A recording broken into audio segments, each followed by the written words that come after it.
Hello, everybody, and welcome to another edition of Dimes, a college basketball podcast. I'm Matthew Brune, and joining me once again is Jamie Shaw. Jamie, how are you doing today?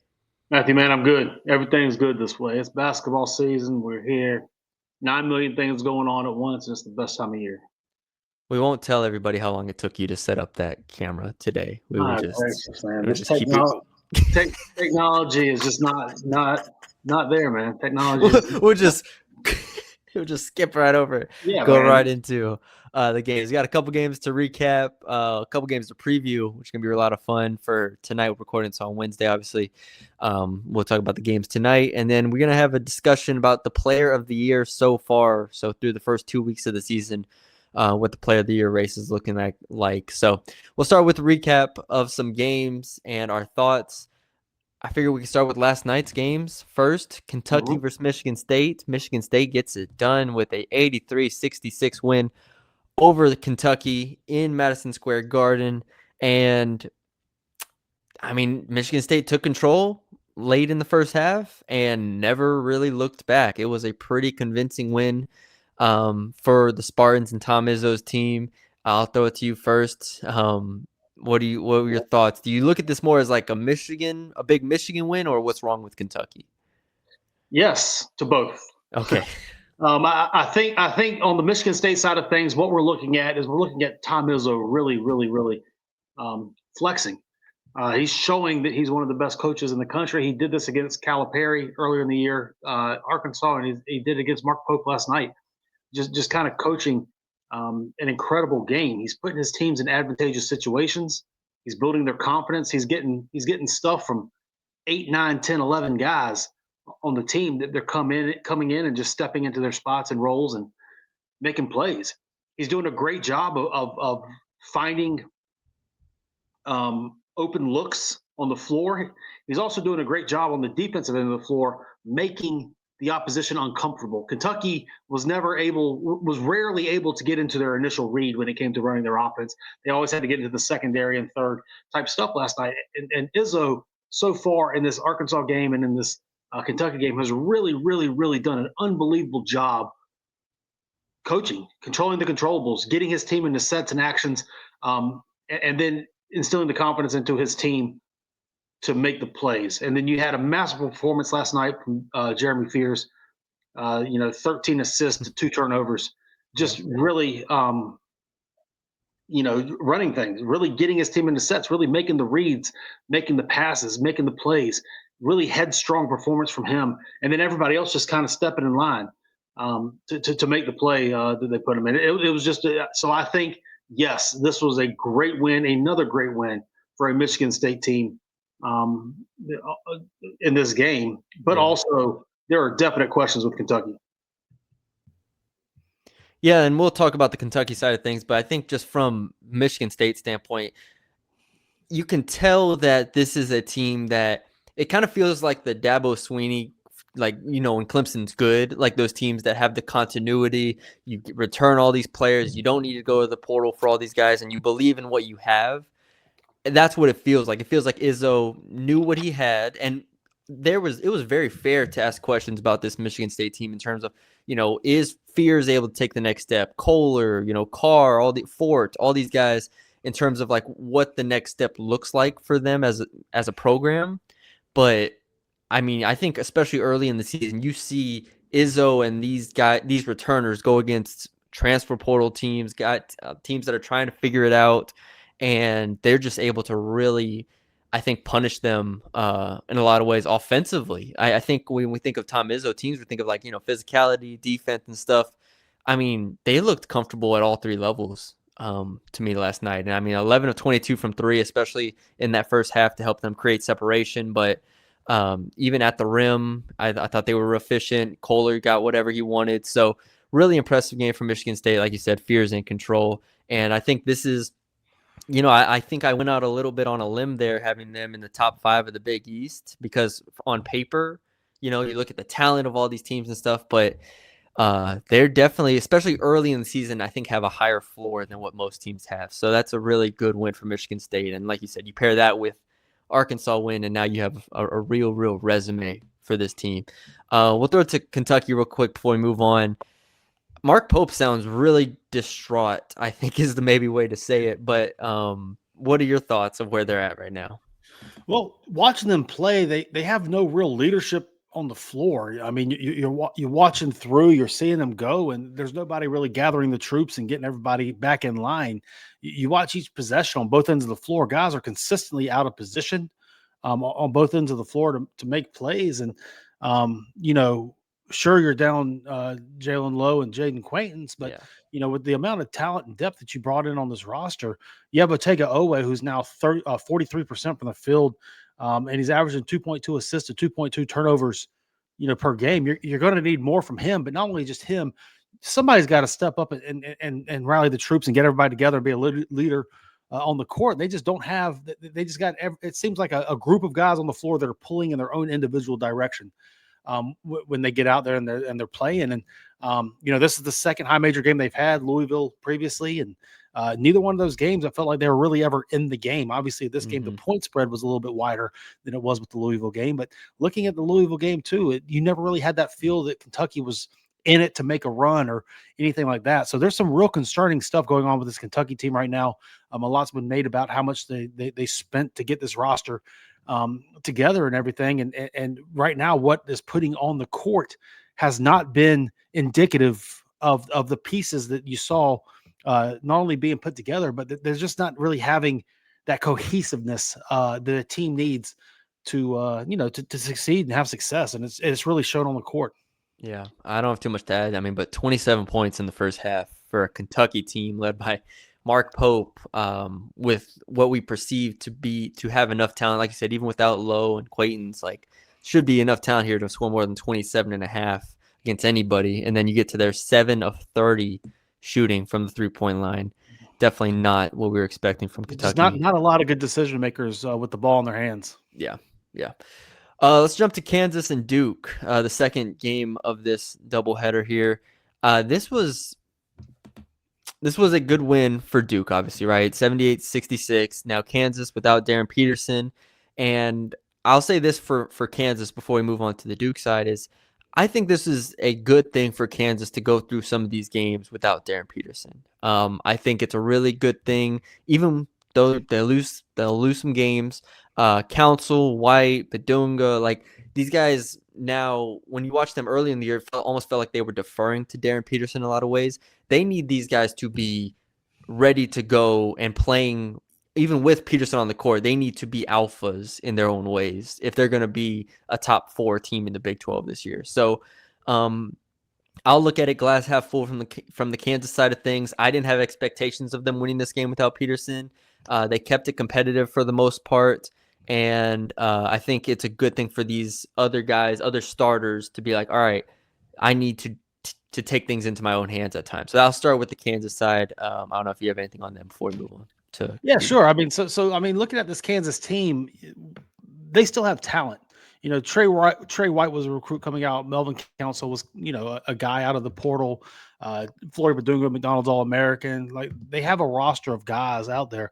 It just didn't seem to be really any real continuity on their side. Yeah. A lot of kind of one-on-one play. A lot of trying to get downhill and just attack the rim and getting out in transition and doing all that. And there wasn't really a lot of decision makers on the floor. A lot of people that were able to get the team within the flow of the offense. Obviously, we saw him come out of the gates early when the game was able to be helter-skelter going fast, and saw some Trey White make some plays and some guys be able to step up and get some things done. But as the game kind of got into more of Duke's pace, you just saw a whole lot of empty possessions coming from the Kansas team. Kind of out there with, without Darren Peterson, you never know what they were going to do. But this team has other talent on the floor. It's Kansas. And they just didn't really seem to have any real direction when it came to the flow of the game, especially as it got to the later parts. Yeah, Duke was is just more talented. Like if you just want to go very fundamental, I think Duke's talent ultimately overwhelmed them. And again, without Peterson, but I just thought even when Boozer's not being efficient as a scorer, you can still run a lot of offense through him. Like every single time he touches the ball, it feels like he's putting pressure on the defense to where if you make one mistake or one misstep, he is hitting the open player or he's getting to the basket, he's getting fouled. So even with Boozer's, inconsistency, I'd say finishing or scoring the ball at times. I mean, he ends the game 7 of 17 from the field. I'd still feel like he's the most impactful player on this Duke team, and to where it allows Isaiah Evans to catch and rip and attack closeouts or just catch and shoot. I mean, he's incredible as a shooter, as we know. Sar and all these guys, like, they just play off of him really, really well, and I think that's going to continue to improve as the year goes on. And they didn't even shoot well, 7 of 26 from 3, but I just thought the overall offensive talent is just too much. I mean, they go legitimately 8 deep here, and like Haminya's the number 8, and he's still really good. So really good team. I thought they just out-talented Kansas at a certain point. Yeah, I mean, and you kind of look at this Duke team, and they kind of left some food on the table as well. And kind of looking at what they did, what they could be and could become. I didn't think they had their A game. I didn't think a single player on the team had their A game necessarily when it came to this win. However, what they did do was they got to the free throw line. They took 28 free throws, making 17 of them, which was more than the 14 that Kansas even attempted for the game. They also rebounded the ball well. So when you're getting to the free throw line and rebounding the ball well, you typically have a pretty good chance. I mean, I think they were double digits ahead, 10 or more ahead, 10 or 11 rebounds ahead of Kansas in the overall rebounding thing. And they prevented Kansas from shooting the three. They defended the 3-point line really well. So if you're getting the 3 points on the free throw line, you're ending possessions and extending and ending possessions on the boards, and you're preventing the other team from shooting threes. You typically have a pretty good recipe of winning. And that's what Duke did in this game. They got the game into their pace of play. Even like you said, despite Boozer, who's shown, in a couple of games that he's played at the high major, against Texas and against Kansas. Yeah. Kansas last night, 10 of 29 from the field, 1 of 8 from 3 overall in those 2 games. Even as you said, without him having his best and him being the focal point of the offense, the fulcrum that they run through, they're still able to manufacture a good game plan in order to put things together to win a ball game. Boozer, I agree with you. Unbelievable feel for the game. Unbelievable rebounder. His ability to wedge out and create opportunities and get rebounds and do all that is high level. And they seem to be comfortable running their offense through him. Now, moving forward, I like to see more consistency from this Duke team. Something that's going to be really interesting for them is finding somebody who can consistently create offense. It didn't seem like anybody on the team was able to put the ball on the floor and create offense. Finding somebody who consistently create offense will be big for them. And then finding their 3-point shooting stroke is going to be big for them too. The spacing they play with and the stuff that they run, having the spacing on the floor, having somebody out there that can consistently knock down shots. Isaiah Evans has been up and down this year. Caleb Foster's been up and down. Darren Harris got a good long look last night as well. They're just going to need somebody. Dame Sarr still getting his sea legs underneath him and getting used to the speed of the college game. And they're going to need more consistency there, but they're getting it in early. They're getting reps early. They're finding what works for them early and getting it going. So, this was a good win for Duke. Duke did not have their A game, and they were still able to pull out a win over Kansas. And there's a lot to be said for that. Yeah, got to see some Caden Boozer as well in there. So some good minutes from him as well. Let's go to the best game, and we won't spend too long on this because this was all the way back on Sunday, but the best game of the week to me, it was Houston-Auburn. Just a fantastic game in Birmingham. Houston gets the win 73-72. And I mean, is it fair to say we all knew about these Houston freshmen, but in terms of a coming out party for Kingston Fleming, I mean, especially that first half, that was incredible. I think it was 18 points in the first half. He ends with 22 in the game. The leading scorer for Houston, Chris Senack, 18 points of his own. So again, those are 2 freshmen right there. And Harwell, even though he didn't score a ton, I thought he was fine. So this was my preseason national title pick, and a lot of it was because of these freshmen. I thought they would be able to come in, but I wasn't expecting them to just come in and immediately put up together 45 points between the 3 of them on efficient shooting. So that was kind of the difference. That's probably the main headline for me is these freshmen are ready for Houston. Now it's just, putting it all together. This was a great game for them. No, for sure. I agree with you. I mean, this past recruiting cycle coming in, Kingston Fleming's ended his rival's top point guard in the class. Yeah. This recruiting cycle, 5-star guy, even though he didn't make the McDonald's All-American game for rivals, he was, I guess we were on 3.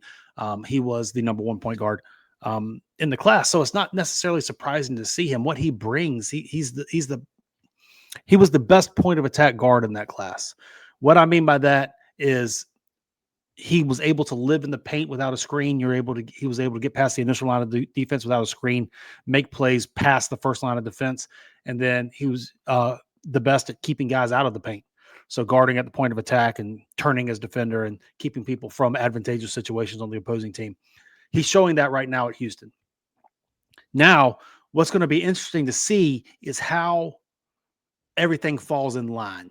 When you have a freshman coming in, you have a freshman who's leading the team in rebounding with CNAC. You have a freshman that's leading the team in scoring with Kingston Flemings, but you also return Milos Uzan. You also return Emmanuel Sharp. You also return JoJo Tugler, who have had a lot of college success, playing heavy minutes, 2 of them starting and the other one coming off the bench playing heavy minutes in a national title game just this past year. Mm-hmm. How does all that fit together? Now, if it clicks appropriately, this team could win a national title. You have 3 guys who can create offense at the point of attack, 3 guys that can guard the basketball, and you have guys on the block that can defend and spread the floor space and do some fun, creative things offensively. JoJo Tugler is also looking more advanced, looking better with the ball in his hands, back to the basket, getting to his left shoulder. You have the depth coming in with like a Sacco, who I thought played a great game. Sacco. Yeah, Khalif Sacco, I thought he played a great game there. Isaiah Harwell, as you mentioned, played a great game there. Guys are stepping up and finding their roles within the flow of this team. That's going to be the big thing, is how does it all come together? How do you fit in the potential first-round draft picks with the returning guys who have their own aspirations as to what it should look like and get them all to play in one cohesive unit? If it clicks, their ceiling's as high as anybody in the country. Their ceiling's as high as anybody. But I think what we're seeing now is them go through the early parts of the season trying to figure out how to get those pieces cohesive, and how to have everybody on one accord to win. We'll see. We'll see how he's able to do that. Kelvin Sampson's had a ton of talent in his past. This team's talented as all get out. Kingston Flemings has been unbelievable. We know what Emmanuel Sharp can do, scoring the basketball and guarding at the point of attack. We know what Milos Uzan can do, running a team and everything. We know what JoJo Tugler can do, possibly the best forward defensive player in the country, at least in the conversation. We know what Chris CNAC can do. We know what these guys can do. Now, can Kelvin Sampson bring them together? And I think we're seeing the early stages of that right now. From first of all, I have nothing to add. Houston, I'm very bullish on them.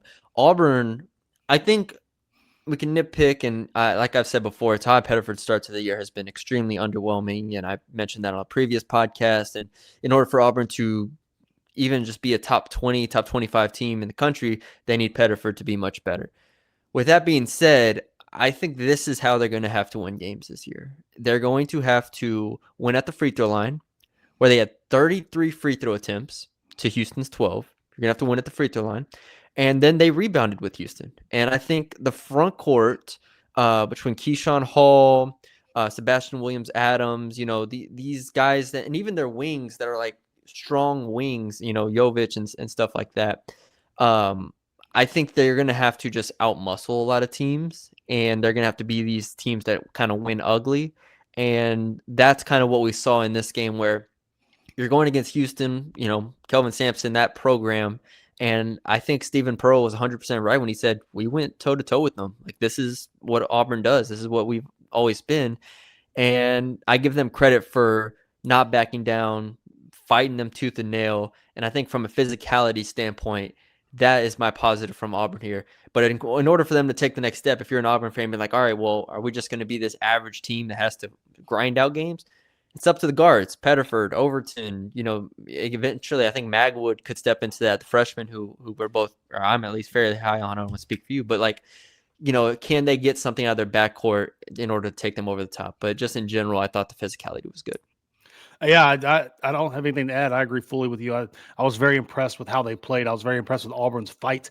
I was very impressed with what Stephen Pearl was able to bring out of his players in this type of environment, in this type of game, going in, playing against a Houston team. I think this Auburn team does have upside. What they're going to need to do though is establish an offensive identity. There's a lot of bad shots. Yeah. We saw Tahad Pettiford get into bad shots. They weren't really getting clean looks necessarily when they were taking the threes and all that. So getting into an offensive identity and offensive flow, I think, will be very interesting as well. And then also finding some sort of flow that gets your forwards, that gets your bigs looks at the easier looks at the basket close to the rim. That'll come with time. That'll come with I think there was 4 guys maybe last year that played. It's it'll come with time. They're still putting the pieces together, but to have this type of showing against this type of team as an Auburn, and this was Stephen Pearl's 4th game as a head coach. There's a lot of optimism to take out of that. Obviously, I'm not one for moral victories, but there's a lot of optimism to take out of the performance that they had going to the drawing board and still continuing to grow as a team. There's a lot of pieces there, a lot of good stuff. And the physicality, I agree with you 100%. The physicality that they brought to the table, they went toe to toe with a Houston team that is, is very, very physical. Yeah, it's what they do. Good to know that you have your coach speak ready in case you ever needed to pull it out and to we don't take moral wins. We don't take moral victories. There's no such thing as moral victories, man. Either you win, you lose. It is you what win it or you is. lose. Yeah, but at the same time, it was good. We're growing. There you go. All right, let's preview a couple games here. Give our thoughts. If you want to give a prediction, we can. Arizona, UConn tonight, Wednesday night. Whew. It's at UConn, and I think my main storyline for this game, if I'm writing a headline for it, is battle of the front courts. I mean, we know Alex Karaban and Terrace Reed. Reed has been. We're gonna talk about player of the years, and he's not like in my top 5 or anything, but like if I was looking through it, he's probably in my top 10 in terms of like just most impactful players so far. So you have those two going against obviously Pete, Awaka, Krivas. This front court for Arizona that we were very, very high on as well. So that's kind of, if I'm previewing the game, that's where I start with the bigs. Well, when you look at this game, when you look at it man to man, you line one across another, look man to man. I think this Arizona team is better than UConn. However, what this UConn team has is they have, what is it? That 5 fingers as a fist is better than just 5 individual fingers. They have a great system with 5 guys on the court who can create advantages within their own space. The stuff that Dan Hurley runs to get Terrace Reed his looks on the block is awesome. The passing ability that they've been able to show throughout their lineup, especially with Alex Karaban as kind of as the 4-man, and Silas Demery and Malachi Smith, and what they've been able to do and being able to move the ball, keep it hot. They still have yet to see Solo Ball kind of really get going in a game. He's an explosive scorer. He's as explosive a scorer as anybody in the Big East. They've yet to really see him get comfortable and really going into a game. But what they have is that they have 5 guys on the floor, and they have we used to call it when he was in high school the Demery flu. People always seem to have their worst games when they lined up against Silas Demery when he was guarding them.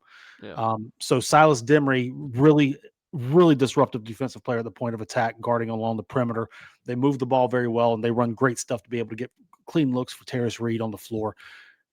UConn is just simply a physical, good defensive, really good team.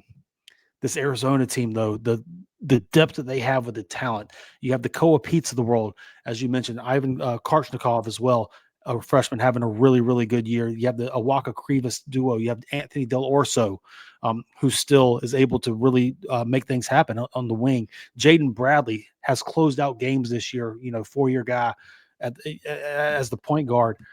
Braden Burries, and just the list keeps going on of this Arizona team. When you look at it, line them up man to man to man, they're super talented as any team in the country. Can they go against a Dan Hurley led system that has 5 guys in place that know exactly what each other's doing and where things are going and have talent? And I'm going to be very interested to see what that looks like. Can they get the stops necessary against this Hurley team? Can they dictate the pace as well? Obviously, Tommy Lloyd wants to play a little bit quicker. Danny Hurley wants to slow it down a little bit, run his stuff, and get good shots and play physical on the defensive end. This is going to be a very intriguing game.